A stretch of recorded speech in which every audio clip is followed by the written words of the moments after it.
So this video is a sequel to my previous video on Reconstruction following the American Civil War being a success, but it will largely focus on the consequences for Europe and the world as a whole, so it shouldn't be too incomprehensible if you haven't seen that video yet. But for those who want a quick recap, Lincoln never chose Johnson as his running mate in 1864, instead taking the radical Republican James Speed. Land was given out to the freedmen much more readily, and they tackled anti-Reconstruction factions much more aggressively. However, this led to a split in the Republicans as the liberals and moderates who opposed radical Reconstruction walked out and subsumed the Democrats. The liberals battled it out with the Republicans throughout the Gilded Age, but were supplanted by the People's Party during the Progressive Era due to them being more equipped to handle both labor demands and social conservatism. The U.S. would annex Santo Domingo as a state under the Grant administration, and the country would be dragged into World War I under a Republican president like Charles Hughes. Hughes then created a more pragmatic, less ideological treaty aimed to keep Germany unable to start another war. Also, the Great Depression is probably a lot less severe than in our timeline due to the highly divergent market system and greater labor rights in this world's U.S. World War II happens similarly enough to our timeline, and so does the Cold War. Alright, so if that's the recap, why did I say that this video would focus on foreign events if they're so similar to our timeline? Very simple. I was wrong. Firstly, I mentioned having a certain Italian nationalist come to power but remain pro-Entente due to the lack of a mutilated victory. While this makes sense, I then asserted that World War II would go similarly to our timeline, and this was utter nonsense. Firstly, while I think that Germany would become a revanchist power, I shouldn't have assumed that the real-life leadership would have come up, at least not baselessly. German militarism was actually on the decline from the 1920s until the Great Depression, meaning that after the war we need the US to take a vested interest in keeping Germany solvent, only to demand the money back after the stock market crash, even if the crash isn't as crippling as it was in real life. Although, considering that this all happened under protectionist anti-labor Republicans anyway, it actually isn't that big a stretch in my opinion. Now, to be clear, we're going to assume that someone with similar goals to the original comes to power. The unification of a pan-German superstate, destruction of Soviet communism, and the subjugation of Eastern Europe, but the details aren't going to be one-for-one with the real-life axis. These aims were more or less ubiquitous on the German far right, but the specifics varied, so there will be similar geopolitical aims. If we need a name, we can call him Hegel. And Sir Hegel, if we want to double down on the initials. Speaking of, we need to figure out the alliances. Now, Italy is likely still in favor of the British and French due to the Austria dispute with Germany, as well as them supporting Rome against Yugoslav claims. However, in a twist of fate, Italy was actually pro-Entente until after they sanctioned them during the invasion of Ethiopia, something they only really did due to League of Nations obligations. But there is no League of Nations in this world, so Rome likely does remain in the stress of front alliance with France and Britain. However, this has huge ramifications for the Balkans. Firstly, now Yugoslavia is the nation with claims of a mutilated victory and betrayal at Versailles due to not getting all of the Croatian or Slovenian land. In addition, their economy is likely worse off due to Italy effectively taking over the Adriatic Sea. Also, Hungary is likely unchanged politically, even if we can probably make them a little bigger without a dogmatic anti-imperialist deciding the borders, and it does likely fall into the German camp. However, I think that Greece likely leans toward the Berlin-Belgrade bloc compared to our timeline, since while Italy is an expansionist as in our timeline, they are still a highly nationalist threat to the Greeks. So, what's the first major crisis of this alternate 30s? Realistically, it's probably a pretty similar build-up to our timeline. The remilitarization, not paying back reparations, etc. The first major territorial problem then arises when Germany wants to annex Austria, which is opposed by France and Italy. However, Britain, eager to avoid war, concedes to the event, straining their relations with the continental powers who feel overruled. Subsequently, however, Hegel would approach Poland with a deal: the return of Silesian territory in exchange for being invited to carve up Czechoslovakia with Germany and Hungary. Now, this is an alliance of convenience, and Poland likely knows it, but frankly, they supported the Munich Agreement for a little nibble in real life, and that was with the actual German leadership, so I think they have a better excuse in this timeline. Now, frankly, these actions will not make Western governments happy to help Poland at all for at least a few years, so we do need to play with things a little. Thus, I suggest that Hegel claims the German land under Danish occupation, including the actually Danish North Holstein region, and issues an ultimatum. It's here that Britain, actually threatened by a stronger Germany on the North Sea, pushes for a conference that gives Germany what they want, only for Germany to invade and create a puppet Denmark anyway. The fate of the royal family is unclear, and potentially they wind up fleeing to Iceland, or could be kept around to prop up the protectorate's legitimacy. This blatant transgression is probably what leads to this world's version of the Molotov-Ribbentrop Pact and the division of Eastern Europe, while simultaneously forcing the West to protect Poland despite the Czechoslovakia situation. However, it's possible, dare I say even likely, that Italy stays out of the conflict early on, citing the West's failure to prevent the annexation of Austria. Hell, if they're still under the bald man, they might even use this as a chance to correct borders in Greece or Turkey.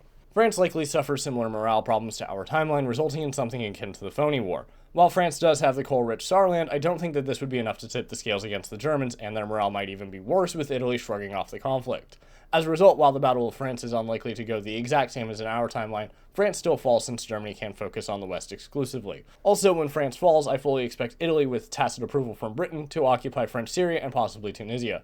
Now, I previously said in my 1812 video that Germany would get bogged down in Poland with France posturing on the west, and that treaty looked pretty similar. But honestly, I think my underlying assumption that France would be more willing to stand up for itself and Europe without America limiting their gains was pretty flimsy. Every time France tried that in our world, it had the backing of another major power. Whenever it was forced to be the adult in the room, it failed, and the doctrine betrayed the same assumption. Defend until Britain landed to reinforce the front they hoped would stay in Belgium. Here, with Germany in control of Denmark's fleet, Britain likely needs to focus on that threat, limiting the BEF. Regardless, France falls within 2 years of the war, but Britain refuses to make peace due to fears of German hegemony over the continent and dishonesty that the Germans would be seen with after the invasion of Denmark.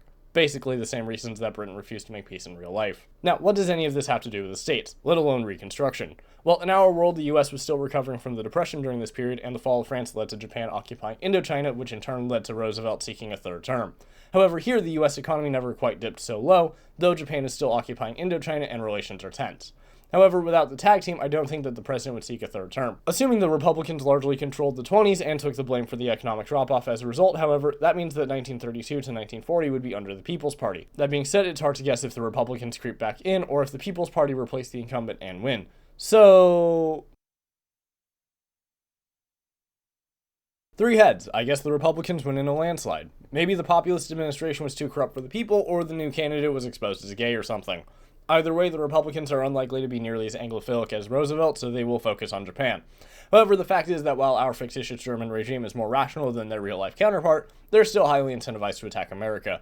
Even without a pro-Allied government, the US will still sell plenty to the British, both food and weapons, simply due to geography and the fact that Germany cuts out most of their other trade partners like France and the Netherlands. As a result, American convoys are still attacked heavily by the Germans, and even with a protectionist Republican, a total shutdown of trade with Britain would be bad for business. In addition, the Republicans likely see war with Japan as inevitable and issue the oil embargo anyway, creating the context for Pearl Harbor. As a result, the US is attacked by both Germany and Japan and is dragged into the war. Now, the Pacific War probably goes basically to our timeline, so I'm more or less going to ignore it. However, before we get to America's role in the war, we should probably lay out the groundwork for the post-France phase of the conflict so far. Germany likely spends most of 1940 attacking Britain, as in our timeline, but now there's a problem. See, there are likely long-standing tensions in the Mediterranean to Adriatic theater, since Belgrade claims the Dalmatian coast Italy controls, as well as Italy not wanting to sell Germany any of the oil they've found in Libya and Syria. As a result, Yugoslavia wants to pincer Italy with Germany going through Vichy France. Hegel likely agrees to this plan so that they control the Mediterranean and to ensure the Balkan flank isn't completely wide open. If Germany loses its Yugoslav allies, then they need to garrison their Romanian and Hungarian client states much more intensely. As a result, Hegel begins Operation Alaric and mounts an invasion of northern Italy with Yugoslavia, only to get bogged down in trench warfare because Italy has seen this coming a mile away for the last 20 years, has had a much better relationship with the West so as to prepare itself, and is a thin, hilly country with a fuck-you-sized mountain range for defending themselves. This front is probably utterly devastating for northern Italy, and bombs over Rome and Napoli won't exactly be far behind. Such a conflict will be brutal and largely based on infantry and air, since tanks won't like operating in that part of Italy. All of this is obviously a problem for Hegel, especially since he still wants to invade Russia due to his anti-communism and the fact that even if Germany wins in the West, without control over Eastern Europe, it will never actually be secure. So what is he to do? Invade Russia in April 1942, after Alaric has clearly become a failure that is dragging the Yugoslavs into hell. The Germans need oil, they need to control the resource balance with Russia, and by God do they need food that they can really only get from Ukraine. Now, this is probably Hegel's biggest difference from the real-life Germans, who obviously wanted to colonize Eastern Europe. Hegel absolutely wants to control the region, but other than some areas with heavy German populations, and maybe Crimea, doesn't necessarily want to annex them into his mega-Germany, instead setting up genuine client states. However, the effect is the same, and he's still created hell on earth in Russia. Germany likely still makes it pretty deep into the Soviet Union before the invasion fails, but I don't quite think they make it to Leningrad this time around since the Soviets have had another year to prepare. The Eastern Front is home to marginally less crimes against humanity, but is still likely the most horrific front in the war, and due in part to its size. The German client states like Ukraine, Ruthenia, and the Baltic nations are under oppressive autocratic regimes that still favor German administrators and minorities, making native second-class citizens that suffer the most from the war. They just aren't preparing the area for settlement, like they were in our timeline. Regardless, when America enters the war in this timeline, for all the reasons we already talked about, both Italy and the Soviets are immediately pushing for a third front. And without a North Africa front, there's nothing really stopping the West from doing so other than the naval situation. And as that begins to take care of itself, the diplomatic pressure will only increase. And so will the domestic pressure. As the Germans falter in Russia, they'll pull from the Italian front, and that means Rome getting their way in the Balkans and southern France, likely leading to illegal territorial annexations from an Allied power, kinda since the Allies only recognized de Gaulle when he became useful to them specifically, and fascist puppetry, and the story will repeat with the Soviets. As a result, I would expect to see something pop up in France in 1943 or 1944 akin to D-Day. Ironically, because Italy was the first Axis power to surrender, and here they're an allied power no one actually likes, the fronts probably do look pretty similar to during this phase of World War II in real life. However, as the Axis begins to fall back, the division of Europe takes place, and plans for a post-war organization to avoid this tragedy ever happening again are created. I doubt that Stalin's plans changed too much, meaning that he still wants Eastern Europe. That being said, I could see a scenario where by sheer luck, he manages to push into Denmark while the UK is distracted elsewhere. However, Italy being a member of the Allies changes everything, obviously. First and foremost, Italy likely takes over Austria as a puppet state for similar reasons to the Soviets in Poland. It is utterly vital to their border security. Similarly, they would likely want to partition Yugoslavia between themselves and the Soviets. This works out pretty well for both of them since it expands their diplomatic outreach and keeps the Americans, allies of convenience, out of the Adriatic. In addition, there's a lot of French land that is going to be Italian land by 1950.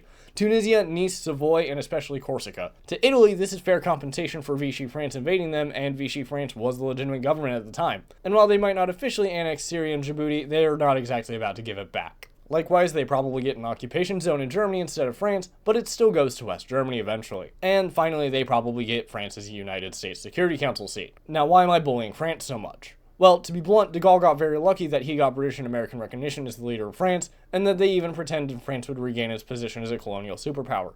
Roosevelt hated the man, and he had little to offer the Americans, and as I mentioned, he was only recognized in 1943 when plans for liberation truly began. For context as to how much America actually valued Free France, when Stalin wanted a fifth member on the UNSC that would say no to the US, America actually preferred it to be Brazil, who sent a very small expeditionary force to Italy. Here, who needs Brazil? There's another allied power who, even if America doesn't like, is actually still in control over their country, strategically dominates the Mediterranean, and is even more vehemently anti-communist than most Republicans, while still willing to tell the US to fuck off, appeasing the Soviets. Oh, maybe this is the what if everything went perfect for Italy video that possible history keeps putting off. Regardless, let's head back to the States and actually talk about their domestic politics. Whichever Republican won in 1940 is such a shoo-in for 1944 that honestly it could be a near total sweep of the Electoral College. The US does not like changing leadership in a war, and by this timeline's 1944, the Allies would be in Paris at least. By this point, the US has likely learned that isolationism doesn't work in the 20th century, and will set up some form of NATO, likely without Italy, Spain, Portugal, or any of Italy's definitely willing friends. In addition, America is now the most powerful nation on the planet, bar none, and needs to rebuild most of the planet. However, the US of this world is a lot more protectionist and interventionist than it was in our timeline, so I would expect to see a lot of that be through loans and contracts to American companies to fund them rebuilding Europe and Asia, rather than giving money to allies to do it. In addition, the US Navy, while still the biggest in the world with a multitude of bases in the Americas, Europe, and Asia, will be smaller because the US only really cares about making sure that what it sells is safe and doesn't really care about truly neutral sea lanes, at least not under the Republicans of the immediate post-war. As the Cold War sets in, the political debates over foreign policy will quickly come up about how best to support their allies and how much diplomatic outreach to neutral countries the US needs to engage in. Sorry for the very quick interruption, but if you're enjoying the video so far, please consider a like and subscribe. This video is a part 2 voted on by you guys in the community tab, and every month I'll do a continuation like this one. Regarding internal affairs, it's not so clear-cut. I've seen it suggested that the US would become more anti-colonial in this context due to the strength of Italy and its successful Reconstruction, but I'm not entirely sure. With a highly assimilated black citizenry that has safeguarded and expanded their civil rights since 1865, they might not see themselves as kindred spirits to the oppressed natives of Africa anymore. It would almost be like how the freedmen who founded Liberia saw themselves as superior to Native African. That wouldn't necessarily be the framework utilized by black Americans in this alternate 1945, but I don't think they'd cause internal pressure to prompt decolonization.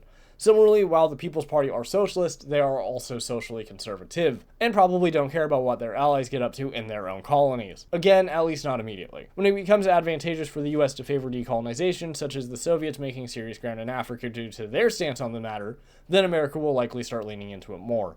Remaining focused on the US for now, I think that the red scare is less pronounced in US politics. Firstly, there is an overtly socialist party in American politics, meaning that they probably can't lean on it too much. Secondly, with Italy's position in global affairs and their own opposition to the US, I think that the panic in post-war politics would focus more or less on autocracy more than ideology of the states in question, especially as Italy gets in real close with Spain and potentially even Portugal. In fact, I could see a world where the US is a lot pickier about their regimes in places like Korea and South Vietnam. While anti-communism of men like Ri and Diem is useful, if they go too far to the right, as many of them did, then these nations will be a little too close to Italy for the US's comfort. After all, would you want your puppet state in Indochina working with one of the only European powers that can actually still make it difficult for you? Would America want South Korea to work with Rome to the point where Italy is actively agitating for reunification, knowing that the Soviets can't risk war with them due to the weakness against the states they would create? As a result, I think the US would put a lot more pressure on its allies in Korea and Vietnam to actually be more or less liberal. Obviously not perfect democracies, since they can hardly afford for communists or hyper-nationalists to win the election, but that's still better than the corrupt dictatorships whose only qualifications were being anti-communist. I generally put early Korea and Vietnam in the guided democracy category, since they're probably still more influenced by the military than anyone would like, due to the outlying circumstances. Though interestingly, perhaps this greater involvement earlier on and finer-tooth combing by the Americans helps create a more or less stable South Vietnam, like in Japan. In such a scenario, I doubt that the Vietnam War ends with a unified Vietnam, but it's hard to say what either North or South would look like after that. Around the mid to late 1950s, I think we would see something of a paradigm shift in American foreign policy. Firstly, even if I don't think the US would be inherently more anti-colonial than in our timeline, by 1956 it would probably be politically advantageous. Firstly, the Suez Crisis likely would have happened in some capacity, meaning that America needs to keep its allies under control, and that likely entails greater support for decolonization. In addition, with Italy's greater role in the post-war world, as relations cool between the two powers, that means America is going to be more supportive of anti-colonial movements in the Italian sphere. East Africa, Syria, Angola, Mozambique, etc. Hell, American-Moroccan ties likely go even deeper than in our world, where they were already one of our best friends in Africa. After all, now the US needs to secure an alliance on at least one side of the Strait of Gibraltar. Perhaps they even wind up invited into NATO, which could be neat. Either way, America likely begins its more aggressive foreign policy around the 1956 election. Now let's assume that the 1956 man is a Republican. I'm kind of pulling this out of nowhere, I didn't even flip a coin for it, but the People's Party likely won in 1948 and 1952 respectively, after the Republicans won in 1940 to 1944. Anyway, what would the Republican platform even be here? Well, I think that as the colonial empires disintegrate and the US market expands, you'd see the Republicans break from their traditional protectionism, at least slightly. While the exact tariff rate is unknowable, it should generally be noted that a Republican in this world lowering tariffs is pretty revolutionary, and it's not exactly common in real life. Maybe it goes from a near universal 20% to like 13%? This would flood the US with goods from other countries, at least comparatively, and greatly strengthen the US-European bonds that have been kept at arm's length in this world. The reason I think the Republicans begin to wean off the tariff is actually somewhat simple. As American soldiers come home from Europe and even the occupation of Japan, they're going to want to see some of those same goods come with them. And while the US population is lower here and less diverse due to all the nativism, that will create an economic demand. The US probably doesn't drop all of its anti-immigrant laws during this period, especially not the ones against Southern Europeans or Asians, but the actual quotas would likely expand. Tying this video back to Reconstruction, I think that we would see this world's first black president somewhere around here.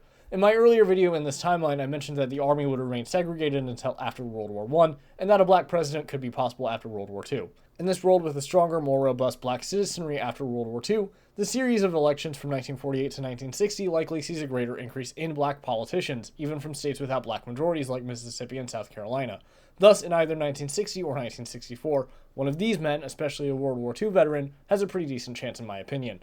The main reason it takes so long is that, well, the US might not have as many institutional barriers as in real life, but it does still have a lot of voters who want to make sure that the leadership looks like them. Now, I mentioned that the Vietnam War might end with the two countries remaining separate, so let's talk a bit about that.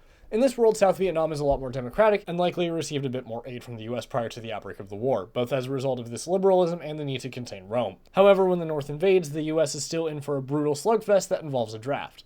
The main thing is, though, I can't see the conflict lasting as long in a world where the South is actually prepared to defend. Interestingly, I could still see this war being one that forces the president to run for a third term, making a black president, likely a Republican, the longest serving president in this world, at least until someone else does it. I don't think that the war becomes so big that it's nearly as synonymous with the era and counterculture as in real life, though. Maybe it's somewhere between, like, the Gulf War and Korea. I guess it depends on whether or not there's a round 2 later on. Somewhat annoyingly, it's kind of hard to say how the ideological split that the West faces in this world affects the map, even as early as the 1960s. For example, while Italy is an aggressive colonial empire eager to expand its reach, it's also not without pragmatism. Now, I want to make it clear that I'm not saying anything about the nations that Italy winds up supporting, nor am I accusing liberation movements or anything of the sort of being ultranationalist, merely suggesting some areas that I think it would make sense for Italy to pursue diplomatic and economic expansion into. Iran and Turkey both make sense as anti-Soviet regional powers, but at the same time, Italy doesn't really gain anything other than clout from them, since by now it has found Libyan oil. However, Southeast Asia could be worth their time to increase their trade relations with nations like India and China, as well as pushing Italian goods further out into the world. To that end, I think that Burma could be an interesting target, or if they actually want to undermine the West more aggressively, maybe they push into Cambodia or Thailand, countries that, while not being Vietnam, would be able to give Italy their own influence in Indochina. Such governments would naturally be nationalistic and autocratic, with their industrialization promoted largely by Italian money and expertise, which, to be fair, is still better than it would have been under our timeline's Italy. Probably.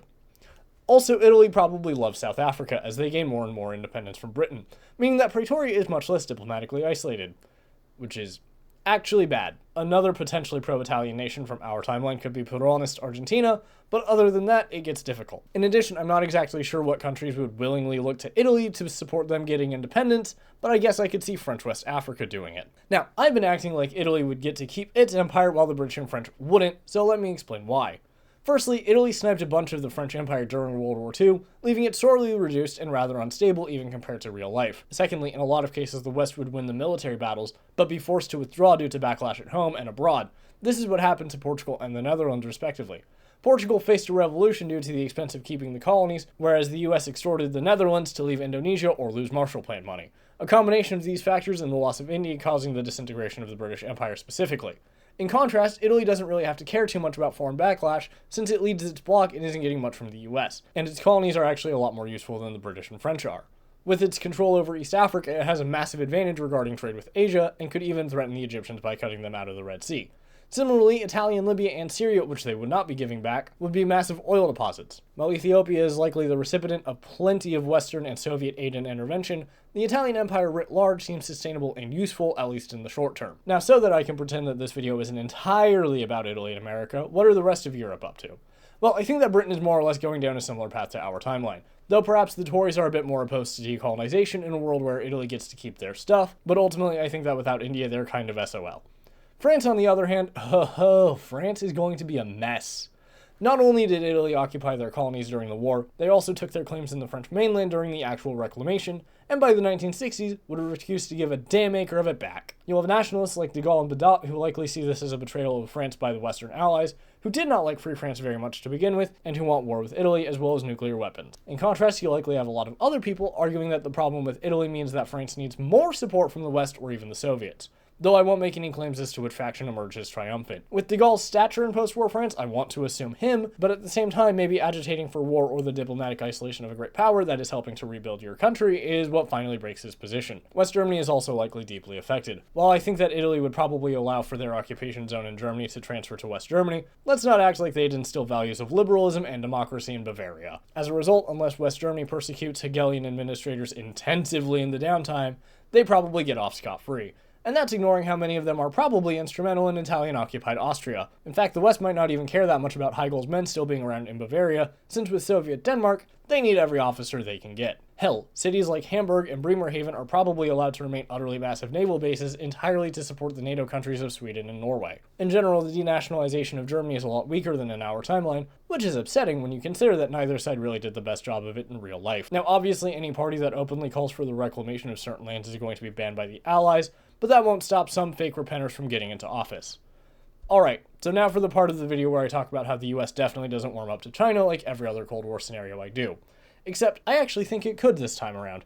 Now, it won't be as much as in our timeline, but that's more due to the nature of the American economy than anything. The US in the 60s of this world is likely dealing with a shock to the job market due to the dropping of tariffs back in the 1956 term, meaning that imports are higher, competing with domestic industries that may have even begun to fall behind their European counterparts.